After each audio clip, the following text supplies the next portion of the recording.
నా ప్రాఫిట్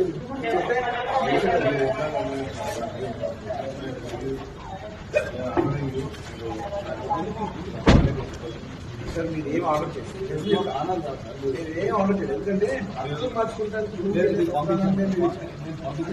ఒక మనిషి పంపించమంటే సార్ నాకు తీసుకెళ్తాం తప్పలేదు వెళ్తాం తప్పలేదు దాంట్లో తప్పలేదు అది బెడ్రూమ్ బయటకు వచ్చి బెడ్రూమ్ నుంచి వెళ్ళిపోతాం స్కూల్ నుంచి చేశారు అది ఇప్పుడు మీకు తప్పకుండా చెప్తున్నా మంచి విషయం కాదు